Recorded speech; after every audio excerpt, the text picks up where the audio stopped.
Thank you very much for this lovely invitation. I just could not possibly miss the opportunity to be with you.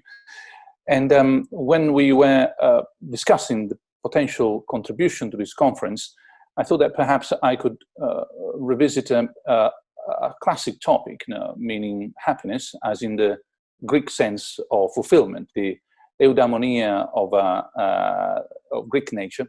But looking at this from a perspective that is contemporary, so how one can be, so to speak, happy online or happiness on life. So this is the topic of my presentation, and I will now try to share with you my slides. Hopefully the technicalities will be with us, and in a moment you should be seeing the first slide, which is the title. Now, with this on its way, and please confirm me that you actually see what I'm seeing, namely a blue screen with the title of the conference. Yes, yeah. Brilliant. So here we are. So I will walk you through the slides that I hope will be self-explanatory. What the talk will be about is, first of all, a very quick introduction of what I mean by this OnLife idea. Not a new one, I'm afraid. I've been talking about OnLife for a while, but it seems to be finally taking roots in some corners. And then, by way of introduction, getting away from what is this digital experience that we have, the OnLife experience, moving to what we mean by happiness and how happiness can be interpreted within a digital context, and whose happiness are we talking about? And finally, in this very quick sort of introductory talk, some ideas on how to realize that happiness that we are all pursuing. So now that hopefully this is out of its way, the OnLife idea is quite simple. It's the view that the divide between online and offline does not apply anymore. It hasn't applied for a while in some corners of the world, but the pandemic has made that obviously clear and a daily experience everywhere. Sometimes if people ask you whether you are connected or not, that means that they are from the 90s. No one today goes online and goes offline. Not least because, of course, when we walk around, we have our mobile phones that are geotagging our presence everywhere. The kitchen you work in and where you cook is partly online, partly offline, maybe because of the music you're listening to, or because of the digital clock that is automatically updated, and so on. So OnLife is the sort of experience that we enjoy. The kind of habitat in which we have the OnLife experience has become also a mixed place between analog and digital. The picture that you see there is the picture of a place where the river and the sea mix together. It's called brackish water because it's neither the salty water of the sea nor the sort of fresh, in Italian we say sweet, water of the river. The mix there generates a particular habitat where mangroves grow, and it is the mangrove society that I have in mind when I speak about our information societies. It's a habitat where increasingly more and more people spend time on life in a mixed environment, where analog and digital are increasingly exchanging notes, so to speak. In other words, when you buy a car, for example, you buy a computer on 4 wheels. And that car will be driverless only if the infosphere will allow it to be driverless, just to be concrete. In that world where we live on life and where we experience an infosphere around us, our own identity is transformed. We are described by the European legislation, for example, as data subjects. And that's where information and identity are also mixing, coming together. Now, in all this world where we are data subjects, also, not only, please be careful, I mean, the human nature is boundless. I'm just stressing one aspect that today makes more sense to many of us, in terms of who we are and how we see ourselves. In this world in which, as I said, we are data subjects, we are experiencing what surrounds us as an on-life experience, and we spend increasing amount of time within a habitat made also of information.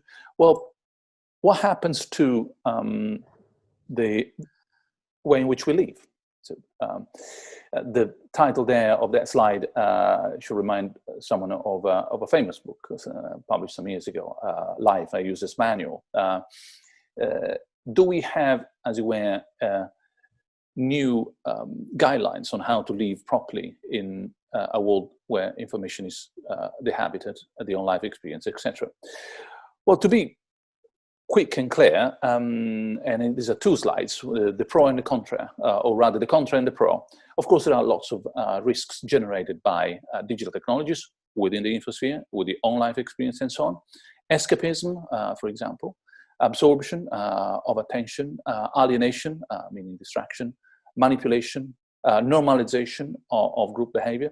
These are all problems generated by new forms of life. Let me just stress the last one.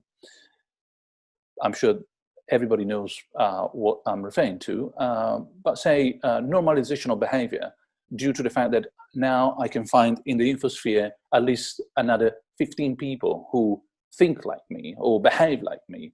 I don't feel anymore the only strange person who likes that particular kind of, shall we say, awful food, or terrible music, or sometimes more serious stuff. Now, what the internet has done to put together, for example, child abusers is quite remarkable.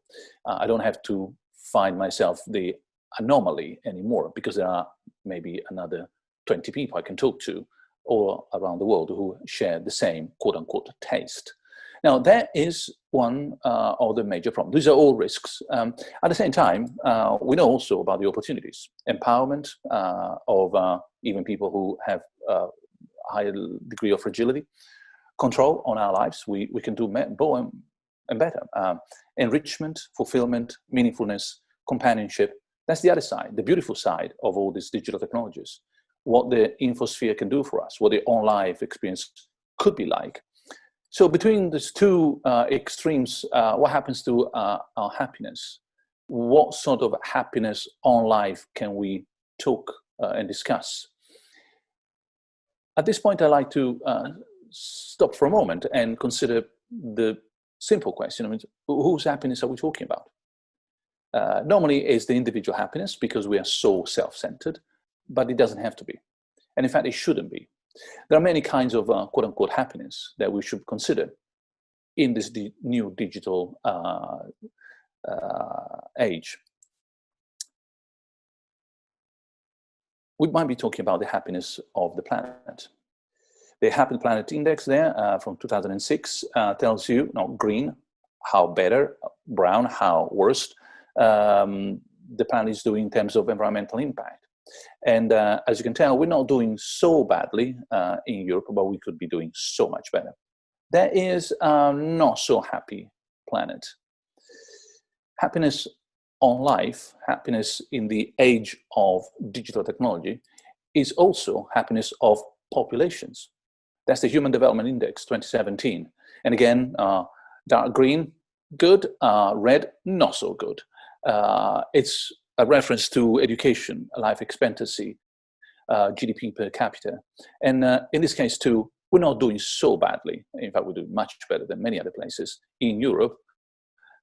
Look at the amount of red or orange in many countries in Africa. We could and should do much better than this when it comes to that kind of happiness. And finally, it's not just the planet and groups of people, but it's also societies. Here is the Gini Index 2014, inequality. Same kind of parameters, green and red. And here too, Europe is doing pretty well. Not so much many other contexts of the world. So these three kinds of happiness, the planet, people, societies, this is also what we need to consider when we talk about happiness on life. But of course, the thought is always about ourselves. my happiness, the happiness of me, the individual, who, of course, in my mind, is always at the center of the universe. Is not, it shouldn't be, but it's very hard to resist that temptation. The person's happiness. So the eudamonia in the infosphere. These are two technical words for the philosophers, but eudaimonia is nothing more than the impossible to translate word in Greek that says, that fulfillment, that roundness, that perfection and ability to be fully oneself that also brings happiness. Translating it as happiness, it's a bit of a limit. And the infosphere is the space that I've just described, the world in which we live today, analog, digital, online and offline. Can we understand, and I'm focusing now for a little while on this individual happiness, a little bit better? What is this happiness? And I will use now the word happiness for the rest of the talk, but remember, this is the Greek sense, when we are discussing our own personal fulfillment. Well, happiness, for at least the next 20 minutes or so, I will treat it as the incremental fulfillment of hope. The three words are crucial. Incremental, meaning that every time it's a little bit more, a little bit better. Fulfillment, meaning that it works. Of what? Of hope. So if I hope to get a new job and I get that job, that's incremental fulfillment of hope, that's happiness. If I hope to do well with my diet and every X months, every X weeks, I get a little bit of a better result in my struggle, say, against too much pizza in my case, well, there is that incremental fulfillment of my hope, the hope that I will be slimmer, healthier tomorrow, and so on. So one way of understanding happiness is in terms of fulfillment of hope. We just shift one problem for another. Because what is exactly hope? Well, luckily, when it comes to hope, we have some philosophical agreement, believe it or not. Aristotle, Augustine, Aquinas, Hobbes, Hume, and even contemporary philosophers agree on what I put there in red. I put a little shortcut below the red, and I'll read it aloud for you if you're not used to those symbols. It really is just a shortcut for what the red says. But it's important to make it clear, because then it will be very useful in the next few slides. So hope is a desire about what one believes to be probable. It's fundamental, that is a desire. I want to, I like to, I hope to win the lottery. But we take hope as something better than wishful thinking or crazy speculation, because I bought the lottery ticket. It would be insane to hope, desire to win the lottery, having bought no ticket whatsoever. So in order to be rational in my hope, I need to have at least one ticket. That's why what I believe is at least probable. No, there's one chance out of, say, 1 million that I might actually win the lottery. So this idea of hope as a kind of desire on the one hand, that's the sort of mental attitude, the propositional approach, we would say, among philosophers, towards a particular target, a reference, which is what is probable. The mix of the two gives us hope. The incremental fulfillment of hope gives us what we mean by happiness. Excellent. So the little thing that says below is that A, Alice, H, hope, P, something, if and only if the small a, remember, Alice, D, desires, P, she likes to win the lottery. And that's the little inverted V, A, Alice again, B believes that P is the case, that she might have a chance of winning the lottery, where P, of course, is to be understood in terms of probability of a particular event to happen.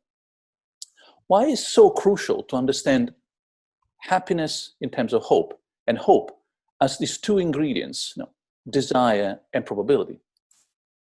Well, because if you want to manipulate someone, that is exactly what you need to work on. You need to manipulate their desires, and you need to manipulate what they believe to be probable. And there you are, job done. So there's a twofold strategy when it comes to the manipulation of Alice. You can manipulate Alice by manipulating her hopes so that she might actually have different sense of happiness, or you can manipulate what she believes to be probable, likely, something that could actually happen, and therefore her, not just the desire, but her belief in something. And that's what I just put there in more synthetic terms. You can demanipulate Alice, manipulate her desires by creating or increasing the desire that something will be the case. That's what happens for normal boys and fast cars. That's how you manipulate their desires. You make the car desirable. The desirability of the car will make that object part of the sense of hope. I hope I will be able to drive one, own one, etc. And therefore part of my happiness, allegedly. I will be happy if I drive one. And the B manipulation, the fact that I need to make sure that you believe that that car is something you can actually afford one day. Some of the frustration and unhappiness in our society is the misalignment between advertisement and reality. You cannot bombard a population with the advertisements of things that increase the desirability on the one hand, but they do not increase the probability of achieving what is desirable on the other. If you make them desire fast cars, but all I can ever afford is a slow little white car, which is the one I drive because I don't not desire a fast car myself, well, clearly that frustration generates a sense of inequality, injustice. Why other people drive a fast car and I cannot? On that ground, therefore, the management of happiness becomes the management of the manipulation of hope, where hope is understood, as I said before, and as just a synthesis of what I've done before, some desirability plus some probability of what is desired. In that sense, what's the connection with technologies? Well, technologies, as we are developing today, are technologies of hope. And I hope that now you understand what that sentence means. The technology is meant to manipulate what we hope, meaning that the technology is meant to manipulate what we desire and what we think is achievable in terms of our desires. So incremental fulfillment, remember, the desirability and the probability. Is this just a philosopher, big words, in other words, these objects as talismans, objects that are almost incarnations of the desirability, the probability that something will make me better, faster, smarter. Well, let me just show you what happens if you know what you're doing. Remember, incremental fulfillment, every X number of times, it could be maybe a year and a half, of an object that gives you the desirability of that object, but then replaces itself with another object that is equally desirable because you need to get tired of that object. And that object promises to give you more achievability, and so on. This is the timeline of the outcome when the iPhone is released. It's a clock. It doesn't come out accidentally, ever. Every X number of months, we are going to be treated to a new iPhone. The iPhone becomes a talisman. It's an incremental fulfillment of the hope that the next iPhone will be better, faster, more beautiful. It will enable me to achieve more. It will empower me more, etc. Now, this line of development means, of course, that the manipulation is constantly there. It would be naive to think that certain kind of things that are doable by technology today were not doable necessarily just 6 months ago, when in fact, what we need to understand is that what is achievable is spread nicely in terms of incremental fulfillment in such a way that we can sell more of increasingly well-sliced pieces of technology as they come. Of course, there are technological breakthroughs, but trust me, it doesn't take a genius to put an extra camera on the iPhone. You can do that at any time. You do it at a certain time, because at that time, 3 cameras are better than 2, and 2 are better than 1. Fine, great. All this should actually be counterbalanced by something else. We should be looking to a value-driven design for information and communication technologies. What I show you is, if you like, the dark side, the nudging side, of this fulfillment of hope. What it means to be able to transform technology into a technology of hope, so that what people are actually using is increasingly a matter of desirability and probability. A note for the philosophers among us who know a lot about social science and theology. You might have noticed, so let me just make it explicit, that the twofold passage in terms of vocabulary, not for today, and I will not bother you today with this, is for another talk on the technologies of hope. But just as a footnote, remember that when social science, especially political science, sociology, sorry, in particular, emerged in the 19th century, shall we say, it needed its own vocabulary. And the vocabulary available out there, was the vocabulary of theology. So politics and social science grabbed that vocabulary and started making it its own. The vocabulary of hope has always been a theological vocabulary, but it became a social science vocabulary from the 19th century onwards. Today, we are looking at the next step, where a philosophy of technology, bluntly understood, basically what companies have in mind, not what philosophers in the Bodleian Library are doing, is hijacking the vocabulary of hope from social sciences to technological environments. Now, in that context, back to our topic, not for today, as I said, but there is another exploration here, and we're almost at the end. So bear with me, about 3 more slides or so. At this point, what is available here? Well, we could stop and reconsider. I show you that there are several types of happiness. The world's happiness, this planet, society's happiness, population's happiness, and the person's happiness. All this do not have to be in contradiction with each other. It is not true that one has to be achieved at the expenditure or at the cost of another. However, in order to get to a world where the human project tries to put all 4, the world's, societies, populations, and a person's happiness on the same plane, I think we need to change capitalism. We need to change capitalism, not in terms of abandoning it, but just change gear. Capitalism has been coupled to consumerism during the second half of the past century. It doesn't have to be. No one says that consumerism is the other side of the same piece of paper, where one is capitalism, the other one is consumerism. We can have many different kinds of capitalism. And just to put it there in simple terms, we can move from a capitalism of consumption to a capitalism of care, especially in very advanced societies. The ones that, when I show you the maps, look very much like better off than most of the others, meaning Europe. In Europe, we can actually change gear. We could, if we wanted, move from a capitalism of consumption of the planet to a capitalism of care for the planet. We have the means and we have the intelligence. We are lacking the political will to do that, but not the means and not the intelligence.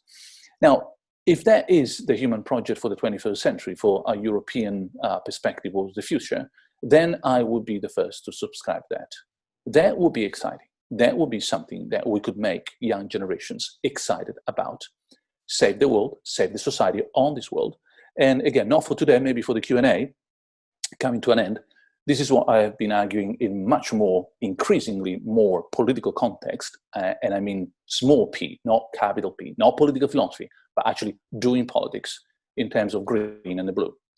We have in the green of all environments, not just the biological, but also societal, urban, economical, political environments, too many problems to miss the opportunity to look to the blue of digital technologies, all of them, platforms, internet, web, of course, AI, but also big data, Internet of Things, and the gadgets we carry around, and not to put the two together as a green and blue to provide that human project with a feasibility that otherwise would be a bit of a utopia. It is not utopia. It's something that difficult to achieve, but definitely doable. Again, not for today. There is another talk on circular economy and other issues that we're not addressing today. Today, I'm just going to end with one more slide. One thing that you might have grasped in the background is a certain trust or faith in human intelligence and our ability to design the world. We don't have to simply describe the universe as we find it. We don't simply have to transform it. We can design it better. Now, the slides there is to remind us that the digital age is the age of design. It's not the age of discoveries, and it's not the age of inventions, although, of course, discoveries and inventions are there. But those ages are different from ours. It is the age of design, where it says that their little gadget, back to the iPhone, has been made in China, but designed in California. And that's all that matters, where it has been designed, not where it's been made. It should be the age of good design for hope and happiness. I know that there's much more to be discussed, and I will wrap up here by thanking everybody who has been online so far. And therefore, with just a quick summary. The idea of human happiness has been with us forever. There are many ways of understanding it. I presented one among many, understanding happiness in terms of hope, and hope in terms of desirability and probability. I highlighted the fact that we are developing technologies that try to manipulate both desirability and probability, and therefore our sense of hope, and therefore our sense of happiness. There are also many good things that can come out of that powerful technology in our hands. It is shaping our environment, the infosphere, the OnLife existence. That's what we owe to those technologies. We live in a digital age. In that sense, we could sort of leverage the digital technologies, the blue, to do a much better job with the green, in order to fulfill those four happinesses that I mentioned before: the planets, societies, everybody around us, and the individual as well. Now, I don't want to sound too optimistic, but when people ask me, and that's my final remark, do you see the glass half full or half empty? Are you an optimist or a pessimist? I think the only decent reply is I see the glass as fillable. Whatever your view is, half full or half empty, you can fill the glass. We can make that difference. If we're going to make a difference, that difference, and as the last comment, can be made and will only be made in Europe. Thank you.